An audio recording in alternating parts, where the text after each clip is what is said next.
Party ने इस साथ क्या कहना चाहेंगे? वो महाफ्लॉप रैली हो गई। कहा जा रहा है कि बसें खाली गई है, मात्र 2000 से 1500 लोग ही अवेलेबल है वहाँ पे भी। देखो सच्चाई है कि लोग किस लिए आएंगे। एक कहावत होती है, का बरसा जब कृषि सुखाने, जिस खेत को सींचना था, जहाँ साफ पानी देना था, घर में घर घर नल से जल देना था, यमुना जी में डुबकी लगाना था, दिल्ली की गलियों को पक्का करना था, दिल्ली के लोगों को, मजदूरों को उनका हक देना था, जहां संकट में साथ खड़ा होना था, वहां आप अपना शीश महल बनाने में लग गए। आप अपने बच्चों के लिए 50 लाख के अलमीरा बनाने में लग गए। आप अपने भ्रष्टाचारियों को छुड़ाने में लग गए। आप अपने भ्रष्टाचारियों को भगत सिंह जी से तुलना करने में लग गए। तो दिल्ली गुस्सा है। दिल्ली अब आपको 2025 तक किसी तरह सहन करेगी। आज की महाफ्लॉप रैली ने बता दिया कि अब दिल्ली आम आदमी पार्टी के साथ नहीं है, क्योंकि अब आम आदमी पार्टी खास आदमी पार्टी हो चुकी है। लेकिन सर कहा जा रहा है कि जितने जैसे अरविंद केजरीवाल विपक्ष के नेताओं के पास जा के समर्थन मांग रहे हैं, तो क्या 2024 के लिए बीजेपी के लिए प्रतिनिधित्व साबित हो सकता है ये? देखिए, अभी तो ये चरणों में गिरे हुए हैं। अभी चरणों में जिनके गिरे हैं उनकी समीक्षा कर रहा है देश। जिन शरद पवार जी को बोला, शरद पवार ये तो जेल के अंदर रहने लायक व्यक्ति है, आज उसके जेब में घुसे जा रहे हैं। मुलायम सिंह यादव जी को जैसा जैसा गाली दिया, हमारे विरोधी थे बीजेपी के, फिर भी हम वो भाषा मुलायम सिंह यादव जी के लिए नहीं बोलते। जरूरत पड़ने पे हमारे प्रधानमंत्री जी उनके घर शरीक हुए।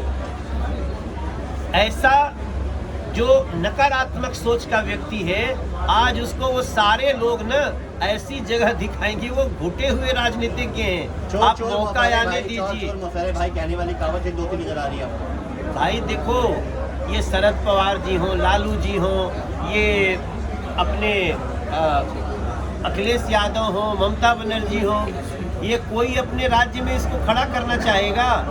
आप देखिएगा, ये राजनीतिज्ञ ऐसा इनको ऐसी लताड़ लगाएंगे कि न तो ये वहाँ के न तो यहाँ के रह पाएंगे। लेकिन तिवारी जी, जिस तरीके से 9 साल का उपलब्धियाँ आप लोग बता रहे हैं भैया, लगातार जो है पिछले कई सालों से विपक्षी सरकारों के साथ भेदभाव का आरोप लगते रहा है, स्पष्ट जवाब मिला। हम कभी भी भेदभाव नहीं करते। अगर हम भेदभाव करते तो दिल्ली में हमारी सरकार नहीं बनी, फिर भी हम 1.5 लाख करोड़ का पैकेज क्यों देते? फिर भी आज तो टनल में जो जाएगा, अरविंद केजरीवाल भी क्रेडिट ले सकते हैं। हमने रिवर फ्रंट बनाया ये सोच के थोड़ी कि यार सरकार हमारी नहीं है, लोगों को तकलीफ में रहने दो। हमने सिग्नेचर ब्रिज जो साहेब सिंह वर्मा जी ने शुरुआत करी, जिसको हमने 2014 में मीटिंग करके अपने साथियों के साथ 33 करोड़ रुपया दे के पूरा कराया। वहाँ भी इनकी लड़ाई खाली उद्घाटन करने के लिए है, दूसरे के माल को, तब इनका क्रेडिट चोर नाम पड़ा है। देखिए, उसके बाद भी क्या हम 300 बसें नहीं दिए दिल्ली को? हमने भेदभाव किया? भैया, उद्घाटन तो अरविंद केजरीवाल कर रहे थे। हम कभी भी भेदभाव नहीं करते। हमारी लड़ाई चुनाव तक होती है, चुनाव के बाद सारी जनता हमारी होती है, और यही भाव बीजेपी को जिताती है। मनोज जी, पिछले 30 साल से दिल्ली में बीजेपी सत्ता के लिए तरस रही है। केजरीवाल का कोई तोड़ नहीं निकल पा रहा आप लोगों के पास, क्या इसको आप कैसे देखते हैं? देखिए, ये बात आपकी बहुत सही है, लेकिन पिछले 30 साल से खाली अरविंद केजरीवाल तो रहे नहीं हैं। हम उसकी समीक्षा करें। देखिए, यहाँ झूठ जीता है, भ्रम जीता है, साजिश जीती है, इसलिए दिल्ली हारी है, मात्र बीजेपी नहीं हारी। आज अगर जमुना जी नाला बन गई तो क्या ये बीजेपी की हार है? आज अगर दिल्ली सबसे पोल्यूटेड सिटी है तो क्या ये सिर्फ बीजेपी की हार है? आज अगर बारिश होते ही तमाम दिल्ली बजबजा जाती है तो क्या ये बीजेपी की हार है? आज अगर दिल्ली की गलियों में आप चलते समय नीचे नहीं देखें तो कब नाला में चले जाएंगे, ये क्या बीजेपी की हार है? सही मायने में भ्रम, झूठ, साजिश जीती और दिल्ली हारी। हम बीजेपी के लोग प्रार्थना करते हैं, आइए इन सारे पीछे के सबक को ध्यान रखते हुए एक बार चलते हैं। देश के प्रधानमंत्री नरेंद्र मोदी हो, दिल्ली में बीजेपी का शासन हो, 5 साल में हम बता देंगे कि दिल्ली को जो हक चाहिए था कैसे मिलेगा। आज सोशल मीडिया को आपने यहाँ अपना एक सिपाही के रूप में प्रेजेंट किया है। आपको लगता है कि सोशल मीडिया जिस तरीके से आगे बढ़ रहा है, आपकी बातों को आगे पहुंचाने के लिए ये प्लेटफॉर्म अच्छा है? 100% देखिए, अपने घर के बच्चों को भी कई बार मिलना पड़ता है। आप माता पिता अगर नहीं मिलोगे तो बच्चा भी आपके नहीं सुनता है।